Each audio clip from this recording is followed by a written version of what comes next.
Hang in there, it is! Smylie Kaufman for 61. Wow. I'm Smylie Kaufman, and this is The Smylie Show. Welcome back to The Smylie Show, where we are recapping moving day at the 153rd Open Championship at Royal Portrush. I'm Charlie Hulme. He is Smylie Kaufman. Smylie, if the theme of the day on Friday was WTF, I think the theme of Saturday was LFG. Ton of energy out there on the course. You were with the Brian Harman, Haotong Li group, but testing us throughout the day, Rory McIlroy, the energy around his group, the fans backing him.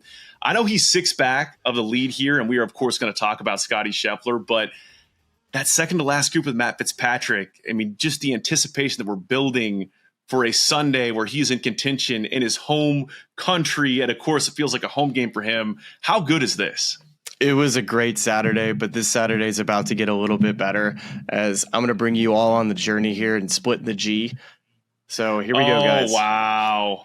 The day just got pretty good. Okay, well, let's see if you can do it. All right, split the G. This is a big moment. We're narrating live. I'm Charlie Hulme. We got Smylie Kaufman here in his hotel room attempting to split the G, and it appears he was a little too low on that G. Are you kidding me? I split it. Oh, wait a second. He split it. I thought it was the heart. Hold on. No, I was just a bad angle. It's just a little short. That's the screenshot. That's the screenshot. And also, look at how responsible he is. Let me get it there. Right there. There we go. Now I split it. That's the screenshot. That's what we're going to use for the show for Cheers, social. Guys. Cheers. And look at how responsible Smiley's being. It's a 0.0 Guinness. we're podcasting responsibly here. Very key piece of the day. Going down a little rough there. First time. I mean, I think it's so unique, the position that Rory's in, and we saw. It's almost wild to me he shot the score he did, 5 under 66, given some of the positions he was in off the tee. But right. Just the energy around his it's so good, man. I mean, you've said this all week long. Like, your love for this championship continues to grow, and this has to be growing exponentially given what you've just witnessed on site this year. It keeps creeping up. It keeps creeping up. This might be my favorite major championship. It just has everything. You know, this event, it's just with the weather that comes and you just never know what you're going to get with the golf course and this particular venue. It's been a really fun test for these guys with there's just something you have to take on every single shot, with whether it's a fairway bunker or the next shot where you're going to have to take on a slope that's falling off into a collection area with a pin that's right on top of it. And that's kind of what every single hole has, that same kind of deal. And then you throw in weather on top of it, and now an easy hole becomes a hard hole. And it's just the best event ever. And today was probably one of my favorite Saturdays in me working in this business. It was a day in which I really honestly, I was in the booth for the first 3 hours of the show, where we tee Rory off and he gets off to that hot start, birdies 1 and 2. And you're thinking oh, wow, Rory's about to get it going. And then of course, birdies 4. And you could just sense the energy from the crowd. And then when I finally got my pack on to head out with the second last group of the day, which was Haotong Li and Brian Harman, and got to see the crowds and hear the crowds kind of early on in that front 9, it was remarkable just how many people were out there. Every grandstands were filled. And just, you could kind of get a sense of, when I knew Rory made a putt, I was just waiting to hear the roar. And it felt like, we always talk about the roars at Augusta. If the roars at Portrush were phenomenal today, the crowd pops in my ears. Seriously, I had to keep turning my audio down because the crowd pops on just so many different occasions, whether it was a Rory putt, Fitzpatrick, Scottie, Haotong Li was getting some good crowd pops, but just a day where it was just great to be a golf fan in Royal Portrush. I'm sure it had to look amazing on TV because everywhere I pointed my camera today, it was just gorgeous. Just an incredible Saturday. I love so much on the replay shots of Rory making a putt, that long birdie putt he makes where they're kind of angling back into the stands and he's just raising the fist slow-mo. And it's like a whole country's behind him, all standing up, just pumping their fist in his direction. It's really, really cool. I'm glad he's in and around it. The unfortunate piece of that is he is 6 back of the world number one player. He picked up one. He picked up one, which is worth something. For me, looking at what Scottie's done this week, I mean, you texted us the absurdity of the fact that he's made birdie at 16 all 3 days. To me, I felt like a great summary of what Scottie's done well at Portrush this week was the way he played 11 and 12 today, where 11, he's got, I think it was like 150, maybe 145 into that green, pulls it left into what looks like an impossible spot, manages an incredible up and down. And then on 12, finds that little bunker off the tee, takes his medicine, finds his way to make par. He, of course, he made eagle today. I mean, he I guess 4 under on the day, but just the way he's managed being out of position this week has been the key to his entire, the way he's scored and why he's 4 shots up heading into the final round here. Well, totally. And it's just absurd when you just go look at his statistics. The fact that he's, he's first in putting for the week. If it's game over when he's first in putting for a week, it really is. He's got a 4-shot lead. This thing feels insurmountable. I just don't see a world in which Scottie Scheffler gives up 4 strokes, especially with who's chasing. Haotong Li, who's not necessarily proven to chase down world number ones. Now, maybe it'll happen, but I definitely wouldn't be wagering on any money on anybody else other than Scottie Scheffler to win this golf tournament. It's just too many guys are too far back, and you just can't give him a lead. You just can't give him strokes. He's too good off of the tee. There's not enough areas around this golf course to where I feel like he could possibly make a huge number. There's no just crazy situation where he walks away with a quadruple bogey somehow in a hole. It's just not going to happen. He may make a couple bogeys. He may make a random double with a bad tee shot that ends up in a gorse bush. But for the most part, I doubt that he could probably play the whole ball the whole day is what I'm expecting is going to happen. And he can probably go out and shoot an even par round and hoist his 4th major. I agree completely, because I feel like if the story of his week was making a lot of red numbers, a lot of birdies, a lot of eagles, but there were moments where he was finding trouble and unable to kind of recover, maybe you could see that kind of getting off the rails on a Sunday. But even if the ceiling has been high, but he's managed the floor so well this entire week that I think maybe if we're constructing scenarios where other players come into this golf tournament, it's that he's playing kind of baseline even par golf when we get another perfect weather day and someone from, whether it's Rory or Haotong Li just goes nuts on that front 9 and kind of pulls within a shot or two. And that's the drama we have on the back 9 at Royal Portrush. Do you agree there? Well, yes, potentially. Did you happen to see the quote from Billy Foster? I did not. On what topic?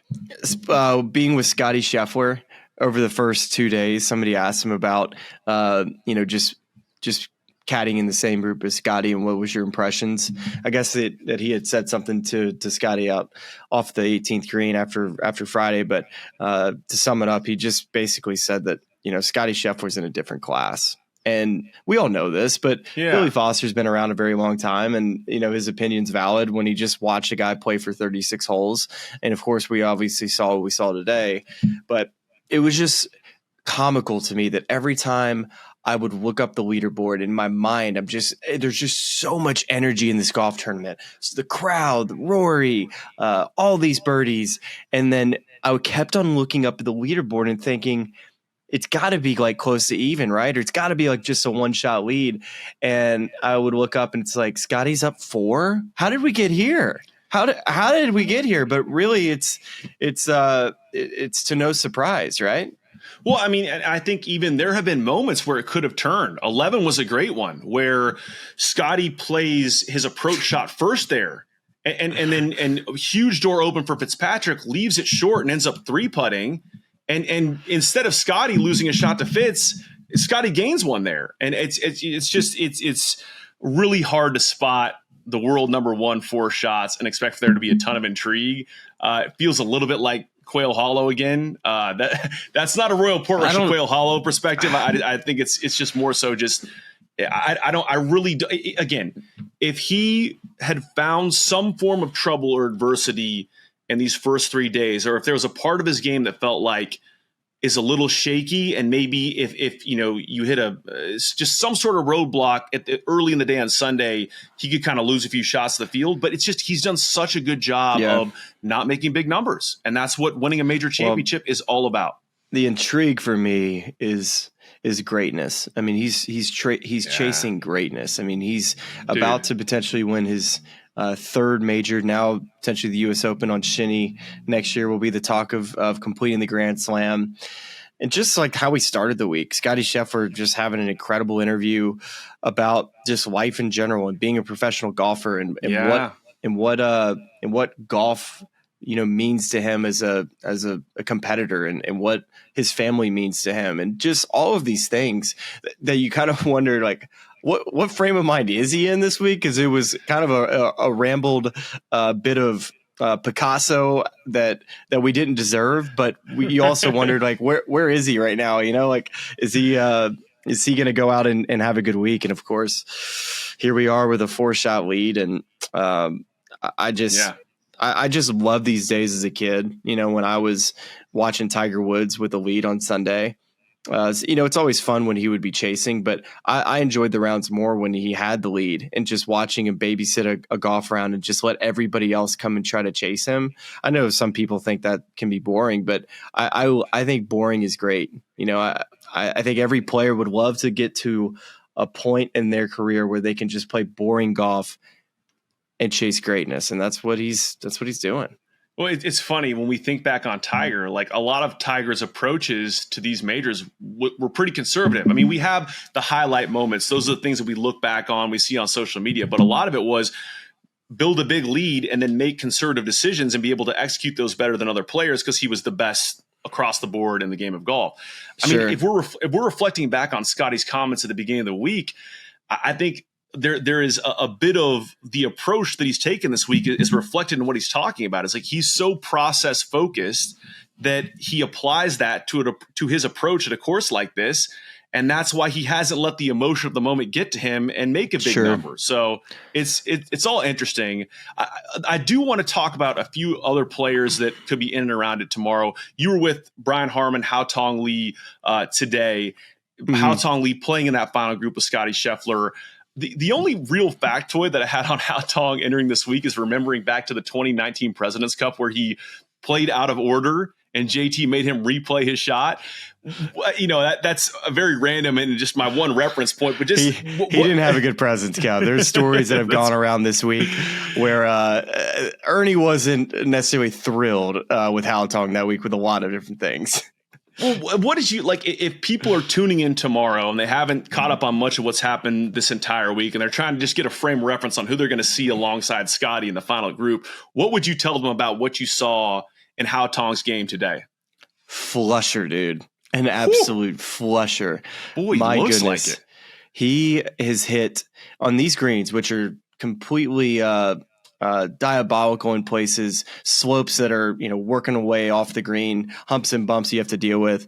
And he has found a way to hit 84 or 83% of his greens in regulation this week.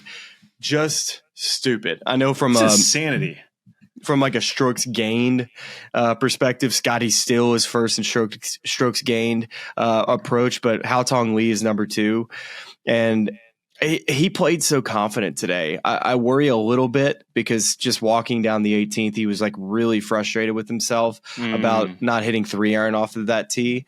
And you kind of just saw how he kind of beats up on himself a little bit, beats up on his caddies at times.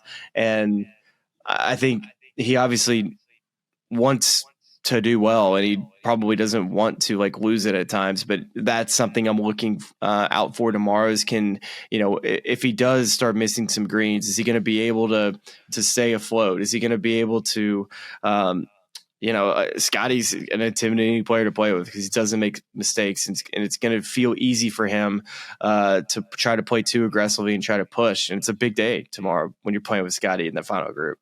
I mean, that greens and reg stat is so wild because of just the variability of these greens with the false fronts and the way they run off, and you can hit good shots and not get rewarded. I even think back to early this morning where you were in the booth calling the Victor Hovland Jordan Spieth group, and I think Vic takes an 8-iron and kind of draws it in and leaves underneath the hole. Jordan tries to maybe cut a 7 into the wind. Almost hoops it, like almost dunks it for an ace and runs a little bit long. And so, I mean, that is why in looking at those stats for Haotong, you're like, holy, I mean, it's incredible what he's done percentage wise in finding those greens this week. So it's been good. It's been really good. The guy who played alongside Scottie today, Matt Fitzpatrick, I think I'm most interested on him entering this week. He's 22nd on the European Ryder Cup standings. We talked about this in the lead up to the Ryder Cup at Bethpage this fall. We've had him as the odd man out. I mean, how huge could this, if he gets a top 5 this week? I don't know specifically where that would vault him in those standings, but a good finish here, he's absolutely back in that conversation as a guy with a lot of Ryder Cup experience.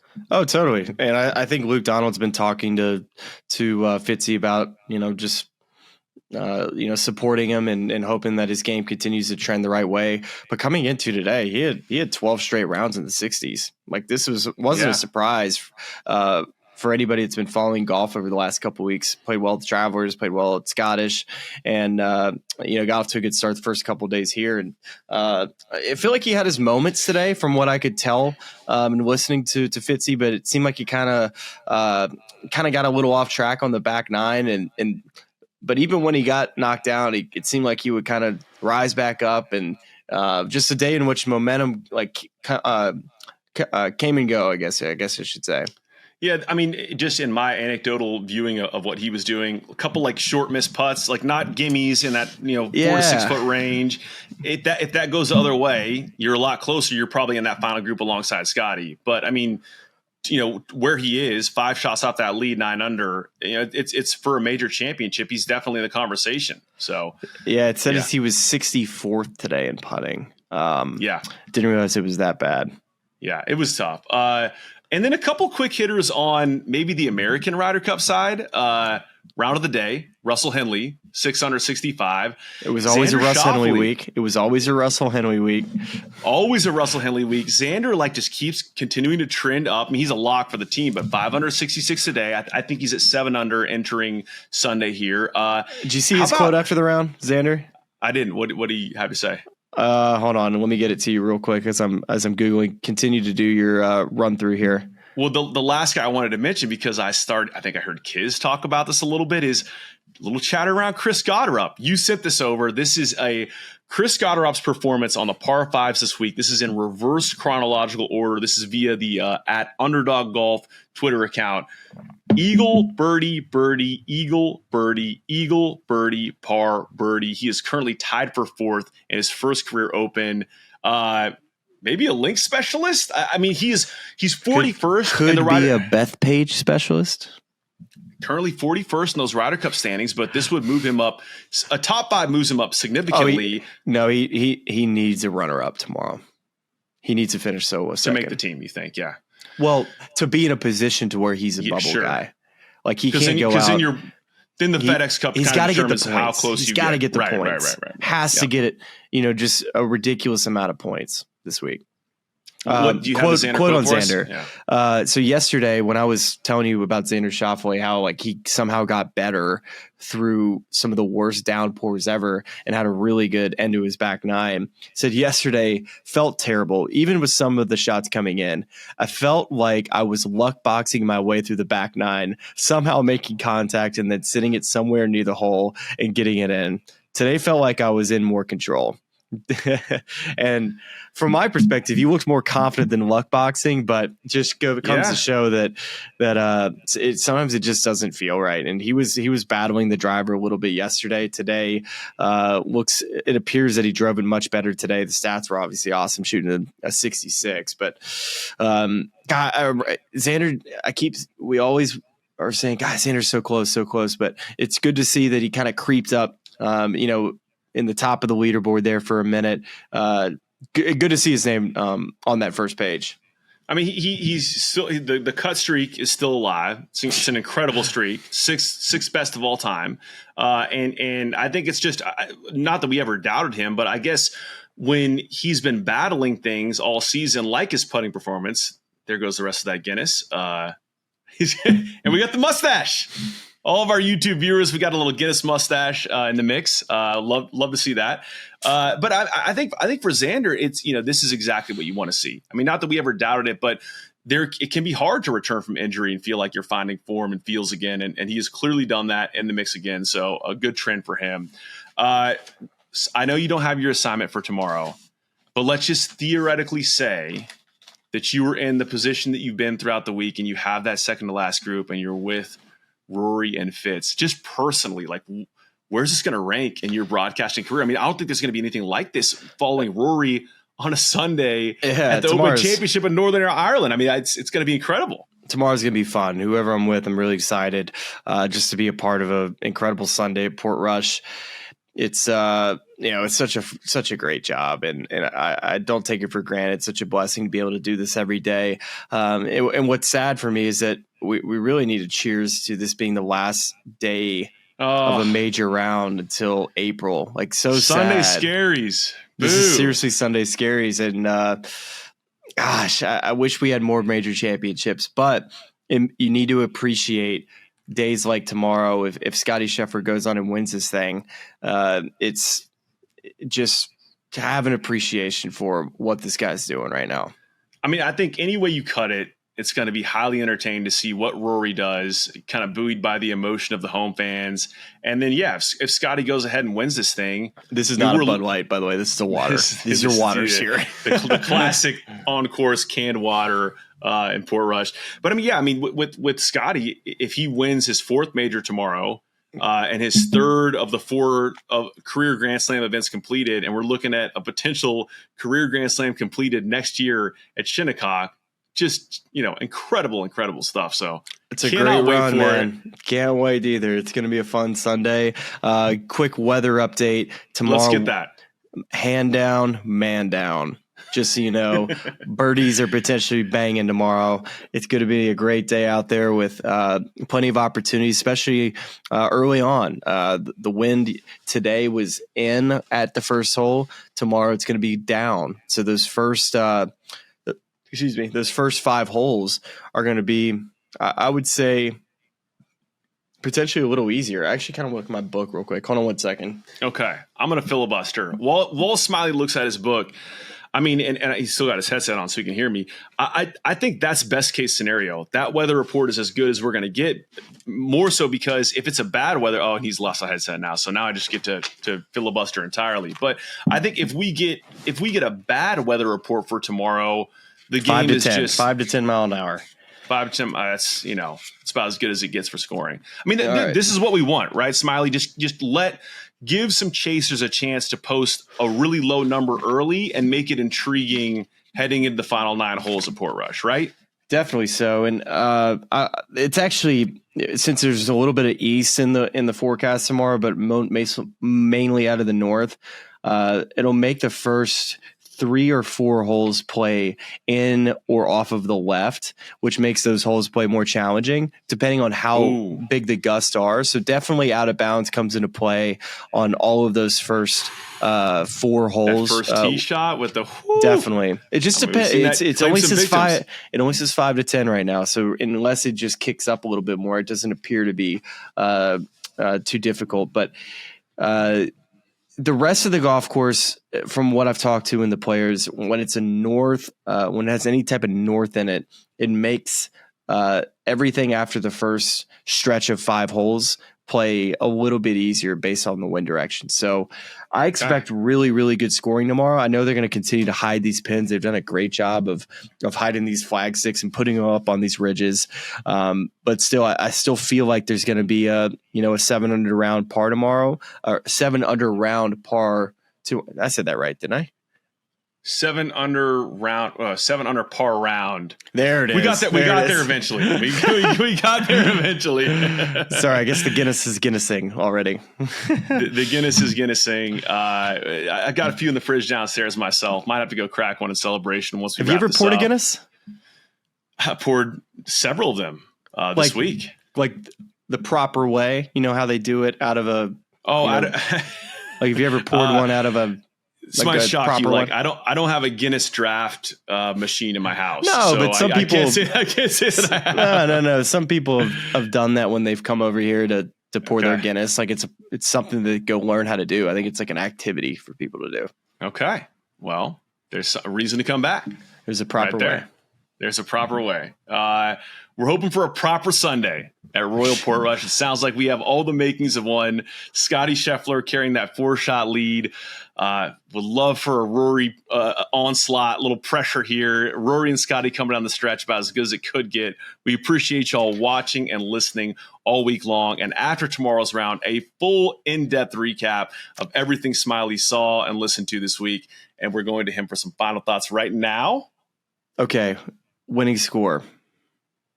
Real quick. What do you got? Okay. I think Scottie gets a 20 under and wins by 7. If the weather is as good as you're saying it is, I'm gonna say 18 because I think that I'm saying that wishfully because I think that makes it intriguing. I think other guys are in the mix if he's at 18.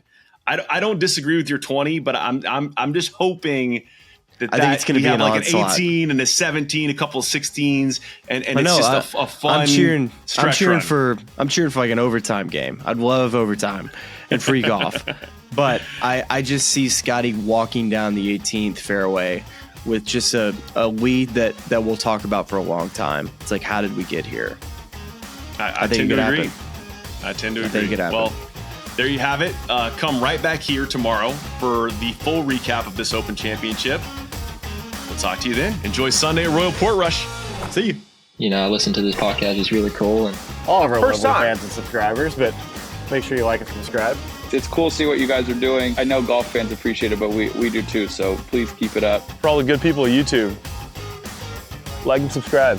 You guys have some good takes, so I'm happy to come on and shoot the